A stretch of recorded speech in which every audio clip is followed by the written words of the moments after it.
Good grief. Why do they never go in for me? Hi everyone, back again with another video. Yes. First off, I'd just like to say thank you to anybody who watched or commented or liked or responded, especially those people who responded. You're amazing, all of you, to my 80s vinyl tag. I'm overwhelmed by the response. It's been fantastic. Thank you so much, everybody. I have put together a playlist of the responses so far, and I will add to it if anybody else makes a response to it, so that if anybody's interested, they can go and see who else has made a response. But thank you so much to everybody. Right, on with the video. So today I am going to do a 12 by 12. Now, I haven't done one of these. I checked. I haven't done one of these for about 4 years, which is kind of crazy, really, seeing as I do love my 12-inch singles. So, for those of you who haven't seen one of my 12-inch videos, Fanar, this is what I do. I basically go through my 12-inch record collection, pick out 12, hence a 12 by 12, and then just waffle on a bit about what I think of them and, yeah, whether I like them or not. This one's a bit different because these are all new to me 12 inches. Now, they're not all recently purchased. They've been over the last probably year or so, I think these have been acquired. But I thought I'd just go through these. So, first up, now I have a friend who also collects records who lives about, well, I don't know, 10 minutes away, 15 minutes away, called Darren. And he seems to come into a lot of records. I think he came into a great big bunch of them from either somebody he knew whose partner had passed on, or they were just getting rid of a load of stuff. But he had a load of stuff, lots of stuff. And he was looking through it. He kept some, obviously, and then he was going to get rid of some, and he let me have a look through. So I picked out a couple of things that I wanted to take away with me. So the first one I think I'm going to show is this one. So this is the first one, and this is actually Big Country's debut single. So this is Harvest Home by Big Country from The Crossing. It was included. I think this was released just ahead of it. So it was included. So Harvest Home is a great track. I don't think it was that successful. Did it reach the top 40? I don't think it actually did. Let's put it over that side for a minute. I like Big Country a lot. I really do. They were so good. So the B-sides on here, you've got a song called Balcony, which is pretty good. And then there's a really interesting one called Flag of Nations with, in brackets, Swimming, which has actually got a load of synth on it. I think it's the only Big Country track I've heard, which has really got a lot of like synthesizers and stuff on it. It's not dancey. It's still like that kind of Celtic feel to it, but it's got a load of synths on it. So that's that one. And the other one I picked up from Darren is this one. This is a band called Fashion. So they were around in the early 80s. They were kind of post-punky. They're kind of poppy post-punky. So this is actually a double 12-inch. So there's an extra one today. So we've got two of them. Oh, I should have shown that. Oh, well. So we've actually got... This is the main one. So this is Let's Play Dirty Centerfold. And then it's got Love Shadow Smoky Dialogue. So that's the main one. Much more interesting is actually the other 12-inch. So this is, they had a single out before this release. I think it came from their debut album, which I'm thinking of getting now. So a single called Move On, and this is the Mutant Dance Move version, and then you've got the Move On Audio Extra version. Now this is much more of that kind of punk funk kind of feel to it, that post-punk funk feel.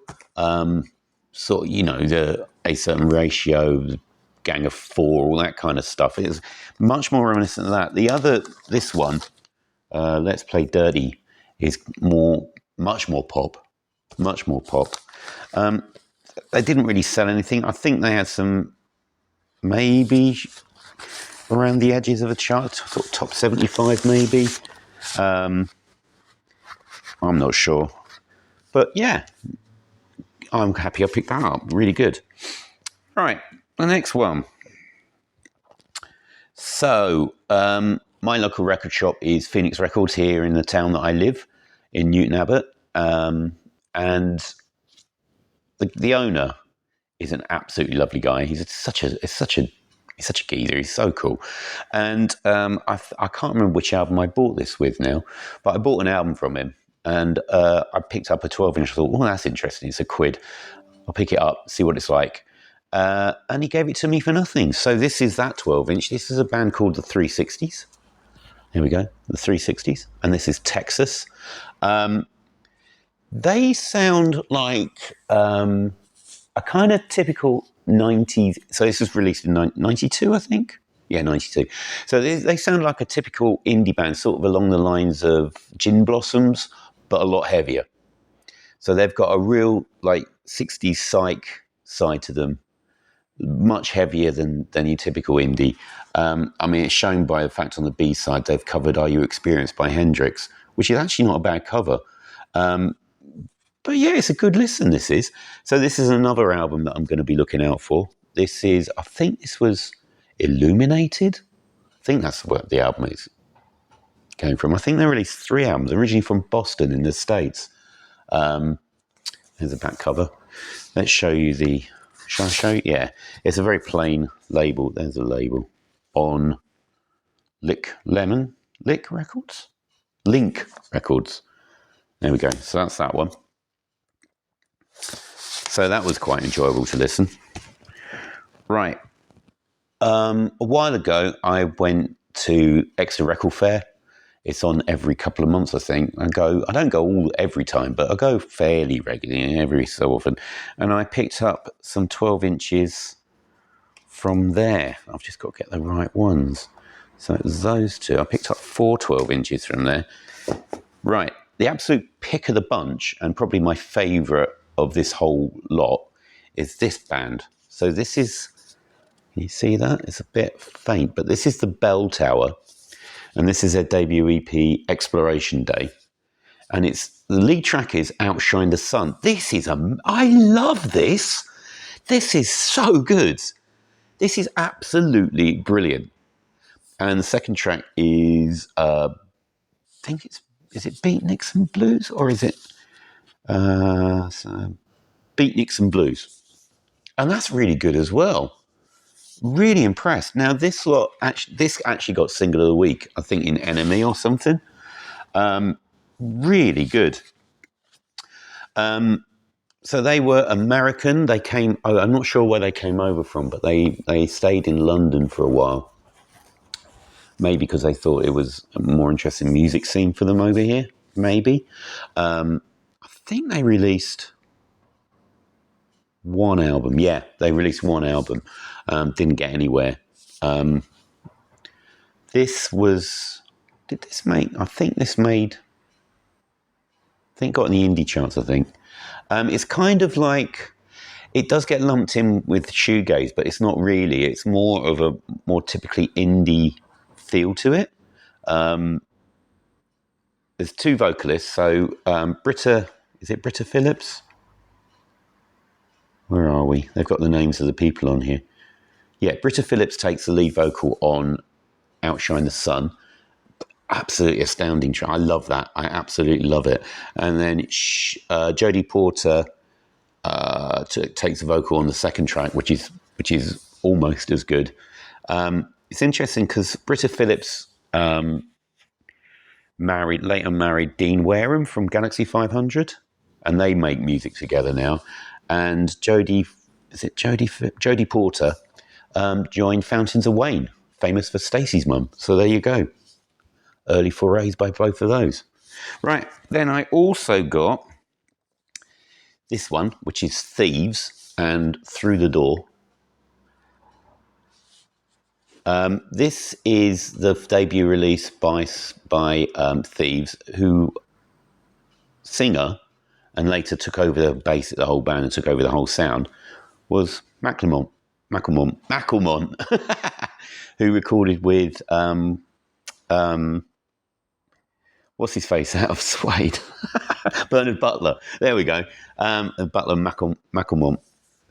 This is great. I absolutely love David Macklemore. That's what I absolutely love his voice. I think it is absolutely gorgeous, and it's kind of like sumptuous pop. I'd probably place it at.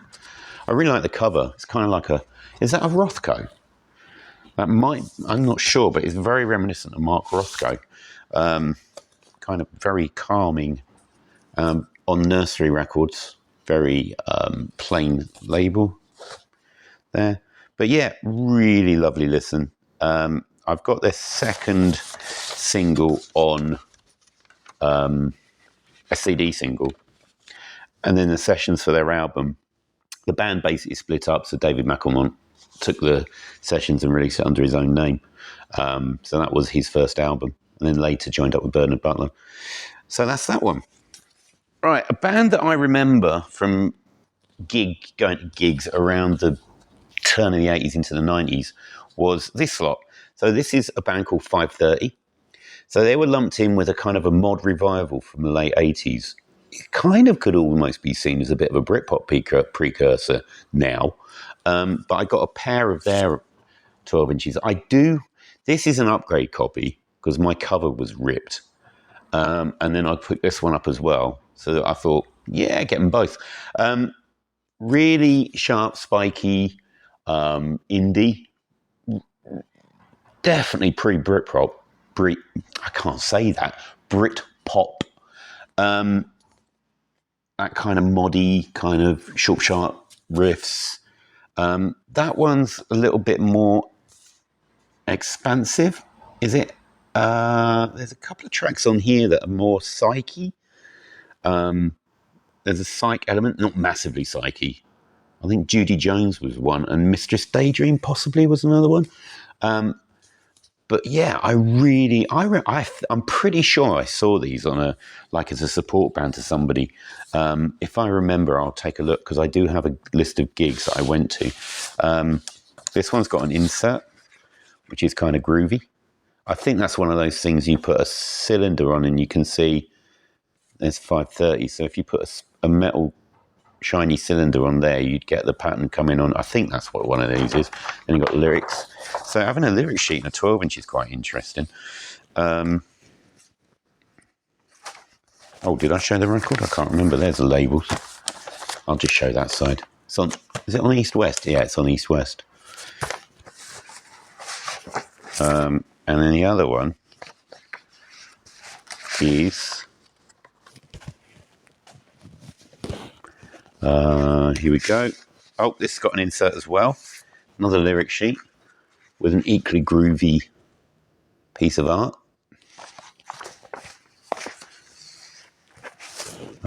This one is on, it's got that kind of kaleidoscopic label with the information on the other side. Yeah, I really like them. I do have the CD of their album, which I think was called You. Possibly. I really like them. It was good listening to them again. It really reminded me how much I actually do like them. Right, the next one. This is going to be a long video probably, so apologies. Next one. This is a song that I have, over the last 10, 15 years, I just keep returning to. I think it is brilliant. So this is a duo called Creep. And this is a track called Days. I think I first heard this about 2010-ish, something like that. So there was a really short internet-based music genre called Witch House. It wasn't big. I don't know how I stumbled on it, but it was full of eerie vocals, kind of hip-hop beats, drag music, I think is what it's based on. So it's slowed. The vocals, there's vocal samples that are slowed and sound like they come from the Evil Dead. I think the Evil Dead song gets sampled somewhere on some of the tracks, but there's a few bands like that. Salem was the biggest one probably, and I think White Ring were another one. Bala Macab. There was a few bands. Rituals. Crystal Castles got tied in a bit, I think, but it didn't really take off. It didn't go anywhere.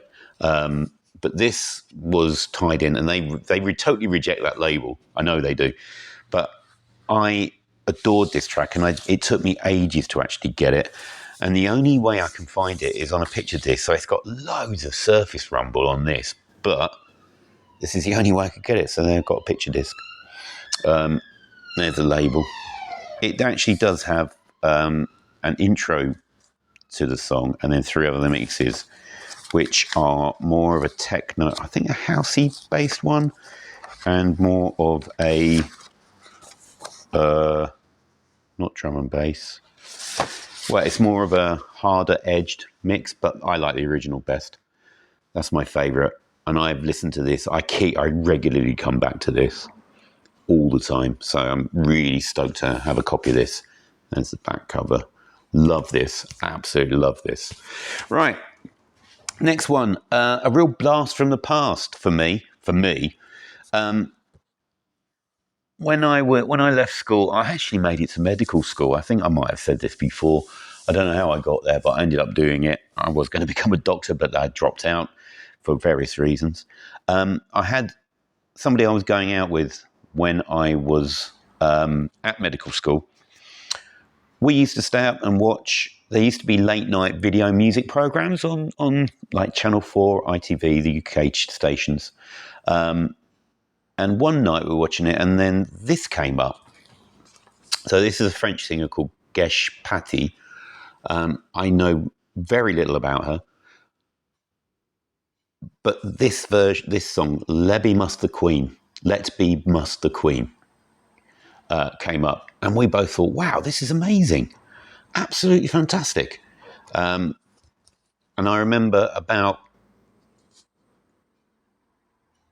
a month later, I was looking through some records in a reduced bin, and I found a copy of this, and I gave it to her,